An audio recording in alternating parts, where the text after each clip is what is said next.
All right, so David Benavidez beats down, stops Demetrius Andrade in 6 rounds, and for me, this was the fight I expected. I watched it this morning. I knew the results already, and when I woke up to it, I was like, "Oh, fight I expected." To me, I didn't do a prediction video for this fight because I said it from the get-go that I expected Dave Benavidez to have a fairly straightforward time with Demetrius Andrade. I thought Benavidez would just be too big. He'd be too powerful. Demetrius Andrade started his career at 154 pounds. He was a very good fighter at 154 and was very good at 160. But 168 to me was just going to be a bridge too far. And I think as well as that, you have to bear in mind that this is a guy who's came up, as I said, from 154. Now, maybe he is a 168 pounder now, a small 168 pounder, but nevertheless still a 168 pounder. You're going in there with David Benavidez, who, when you see this guy on fight night, you kind of stop and think to yourself, how in God's name do you actually get down to 168 for these fights? Because he looks bigger than most light heavyweights. Honestly, like, this guy at light heavyweight will be a big light heavyweight. He's not a small light heavyweight by no stretch, and he's fighting at 168. It reminds me a bit of Gilberto Ramirez when he was fighting at 168, where you used to just look at him and think, what the hell? How the hell do you get down to this weight? It's not even funny how big you are on fight night. And I'm like that with Benavidez too. So I kind of thought, okay, you're going to be undersized at the weight. You've not looked amazing your last couple of fights. You've not been in there with the best competition either. And you're in your mid-30s now. For me, and you're going in there against a much younger guy with a bit of a chip on his shoulder to Benavidez because, he's just come off the win over Caliplant. He wants the Canelo fight. He wants the big names. He mentioned Bivol after this. So I was looking at that thinking, this has just got, one-sided beatdown written all over it. And that was primarily what it was. Demetrius Andrade early on, his speed, the southpaw stance, he was hitting Benavidez to the body. He was landing some combinations early on. He looked okay early on, but you just knew once Benavidez warms into this fight, when he understands, because Demetrius Andrade early on in the fight can come out of the blocks very quick. He can come out very quick. He's letting the shots go. He's throwing the uppercuts. He has a bit of pop there in his shots. He definitely does. I think it's not necessarily devastating power, but I think that he's decent power plus the speed really catches opponents off guard early on. So I kind of was looking at that early on thinking, okay, looking okay. But then you see Dave Benavidez, and it's like a guy just coming to chop that tree down. He is hitting Demetrius Andrade consistently to the body. And for a fighter like Demetrius Andrade, who has a tendency to slow down as a fight progresses anyway, whose legs become a little bit more stationary and he becomes a bit more of a static fighter, even though he is primarily a mover, you've someone like Benavidez who's going to be, hitting you to the body repeatedly. It's going to take the legs away even quicker. And we've seen that. Once Benavidez really got on top of what Demetrius Andrade was doing, it was pretty much a writing was on the wall type of job. And kind of by the end of the fight, it was getting a little bit, you were looking at it like, oh, I don't really want to be seeing him take too many more of these shots, because it was really getting, especially the fifth round, The fourth round was where Demetrius Andrade got dropped. And to his credit in that round, I don't want to say he was given as good as he was getting, because he was coming off second fiddle, but he was still making a go of it in that fourth round. He was, to his credit, he was making a go of it in that fourth round. But then, Dave Benavidez just seemed to just find another gear. He landed a backhand, a right hand, and it just kind of, it was kind of more on the side of Demetrius Andrade's head, and he went down. Now, this was near the end of the round. In fact, I think the bell actually went just after he got up, so he was okay. Referee let it go on. But once that knockdown happened, bear in mind, Demetrius Andrade's been down before in fights. He was down against Vanis Martirosyan. He was down in that fight anyway. And he was also down against, I can't remember his name now.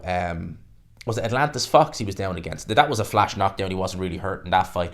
I think that was the fight, actually, because he went to points on that one. HBO, back in the HBO days. I think that was his Matchroom debut as well. He's been down before.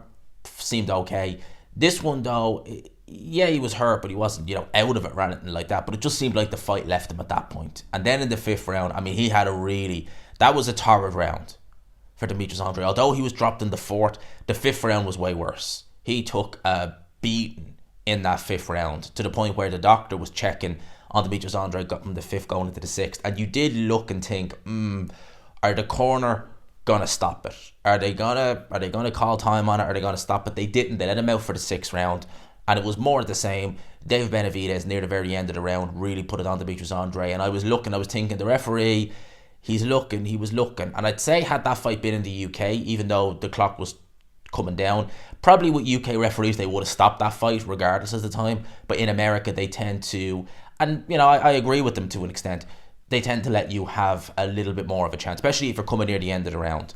Came near the end of the round, Demetrius Andrade was taking a beating, referee let it carry on, round ends. Now, between rounds, the referee goes to the corner and basically says, what I seen there, I don't want to see it again, in terms of the beating Andre was taking, and if it happens again, I'm stopping it. The corner just said, don't worry about it, we're calling the fight.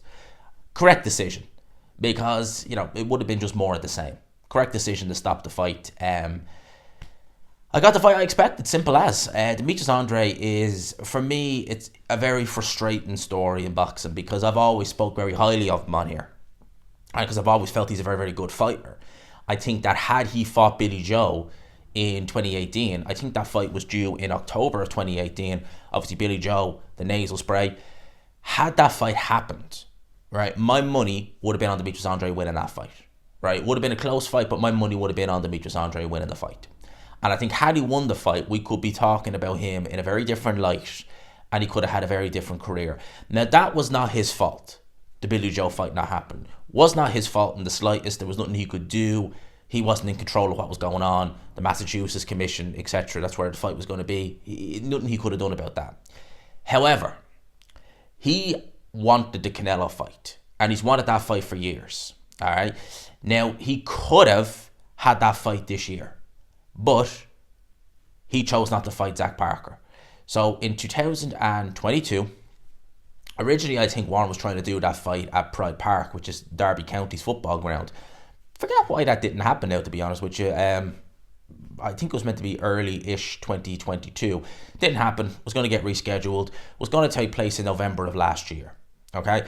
So that was the whole, Zach Parker versus Demetrius Andrade. The winner will be mandated to fight Canelo. And for some reason, Demetrius Andrade doesn't go through with that fight. He pulls out, and in comes John Ryder. John Ryder wins, and he fights Canelo. I've no sympathy for him. I've no sympathy for Demetrius Andrade there, because you've had the opportunity. You're in there against Zach Parker, who you are much better than. In fact, you've beaten better guys, UK fighters, than Zach Parker. Liam Williams is much better than Zach Parker. You could have easily beaten him, and then you would have been, Canelo would have had to have fought you because you were his mandatory. But you chose not to. You chose to go with PBC, and you get a harder fight in Dave Benavidez for less money. Now, you probably still got well paid, but you wouldn't have got the Canelo payday. So I've no sympathy for you in that sense. You should have fought Zach Parker. You would have won, in my opinion, and you would have got the Canelo fight. Whether you would have won that fight or not, I don't think you would have. But I think he would have been more competitive with Canelo than he was with Benavidez here.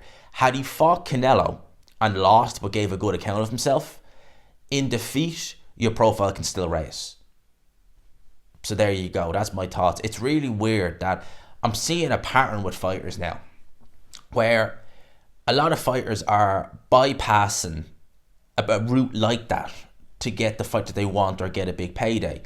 You look at Michael Hunter. This was a guy who was always saying, when he was with Matchroom, that, I'll fight anyone for free, blah, blah, blah, blah, blah, etc., etc., etc. He wants Joshua, he wants blah, blah, blah, blah, blah, blah. Right, fine, happy days, nice to hear. Gets the shot against Filip Hrgović, chooses not to fight that, goes and signs with Triller. What's he done now? Nothing. He would have been, even if he lost to Hrgović, you can still come back from that, right? And I know he wasn't going to be getting crazy money. It would have been about the low six figures. But you win that fight, you're mandatory. You get a world title shot. You're guaranteed a better deal in terms of whoever you fight. It's normally 70-30, I think, with the IBF. You don't have to get a rematch clause. You can make good money, and then you can sail off into the sunset. It's worth the risk. But it seems like fighters nowadays, it's just, no, give me it all now. I don't want to take a risk. Why? Especially if you're a dangerous fighter like Michael Hunter was. Maybe he's not anymore and had no profile. You're going to have to do that. You're going to have to fight your way up to a mandatory shot, because you're not just going to get a voluntary for no reason. They're just going to give you a voluntary, especially if you don't bring much to the table. Same with Demetrius Andrade. If you're not bringing much to the table at 160, because Canelo was at 160, he's not just going to chuck you a voluntary. You're going to have to earn it. and you chose not to. So I can't have much sympathy in that sense. I can't. You know, Billy Joe, out of your control, 100% not your fault. Not getting the Canelo fight, you could have fought Zach Parker. Again, much easier fight than this. You would have won it, in my opinion. And look, here you are. You know, that's what I got to say on that. Let me know your thoughts in the comment section below. In terms of the undercard, I haven't seen Charles fight yet, but Subriel Mateus, man, what can I say about him? I expected him to win, but another retirement? You know, Lomachenko used to say he was Lomachenko. Nah, man, this guy, literally, I think a lot of fighters, because he hits very hard, very heavy-handed, I think a lot of fighters realise this guy is hurting me. I cannot even handle this pace, and I can't seem to hurt this guy. And for a lot of fighters, it's just like, I don't want to. I don't want to. That's what it seems like, because it's like, I think his last, how many fights have gone? Corner retirements? Unreal is Subriel Mateus. Really, just, honestly, like, I can't praise this guy enough. I really can't. Let me know your thoughts in the comments. I hope you enjoyed the video, people. Smash the like button if you could. Hit subscribe, of course, if you haven't already. For now, I will leave you with that. Peace.